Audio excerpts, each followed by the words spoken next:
আসসালামু আলাইকুম সম্মানিত মন্ত্রী মহোদয়গণ, আমার সালাম এবং আদাব গ্রহণ করুন।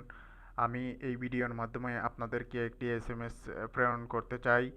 সবিনয় বিনীত নিবেদন, এই যে মাননীয় প্রধানমন্ত্রী সহ সরকার বরাবর আমাদের একটাই আবেদন, লিমিট ছাড়া জন্ম নিবন্ধন অনুযায়ী পাসপোর্ট সংশোধন চাই। পাসপোর্ট সংশোধনের বিষয়টা কি আইনের ভিতরে নয়, এটা কি রাষ্ট্রীয় নাগরিক হিসেবে তার ভুল হলে সংশোধন করার অধিকার রাখে না? আমরা অনেক বাংলাদেশি প্রবাসী সংশোধন এই বিষয় নিয়ে কত আহাজারি করতেছি। এই নিউজটা কি মাননীয় ব্যক্তিগণের কানে গিয়ে পৌঁছায় না? ওনারা কি আমাদের কান্না শুনতে পান না? আমরা মিডল ইস্টে যাওয়ার জন্য বয়স বাড়িয়ে দিয়েছিলাম, পরিবারের কথা চিন্তা করে আমার দেশ ছেড়ে বিদেশে পাড়ি দিয়েছি। ভেবেছিলাম হয়তো অর্থ উপার্জন করে মা বাবাকে নিয়ে ভালো উন্নত একটি জীবনযাপন করব। কিছুদিন মিডিল ইস্টে কাজকর্ম করে আবার নতুন কোনো আশা নিয়ে শুরু হলো নতুন করে পথযাত্রা।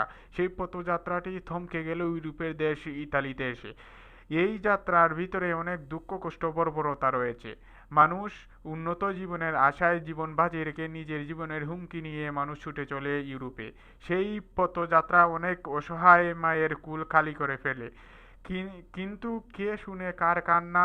আমাদের অনেক প্রবাসী ভাইয়েরা সাগর পথে বা বাই রুটে এসে অনেকে মৃত্যুবরণ করেন।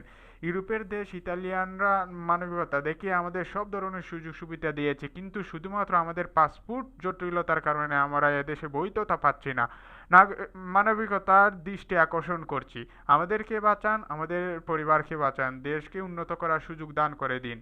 কথায় আছে যে মানুষ মাত্রই ভুল। কোনো মানুষ যদি ভুলক্রমে 15 জায়গায় 51 লিখে ফেলে, অতএব সেই ভুল সংশোধন করা কি আইনের ভিতরে নয়? যদি এটা আইনের ভিতরে হয় তাকে তাহলে কেন 5 বছরের মধ্যে লিমিট করে দেয়া হলো? যদি আমাদের এই সমস্যা সমাধান না করে দেয়া হয় তাহলে আমাদের অনেক দুর্ভোগ পোহাতে হবে।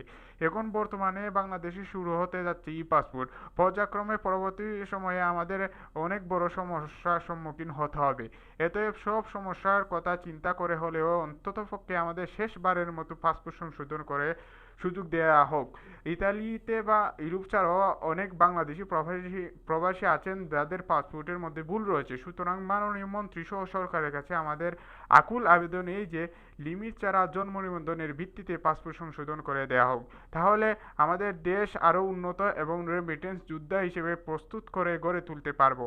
আমি আশাবাদী এই যে মাননীয় মন্ত্রী সহ সরকার আমাদের পাসপোর্ট সংশোধন এর বিষয়টি সহজ সমাধান করে দিবেন। ইতি আপনাদের রেমিটেন্স যোদ্ধারা।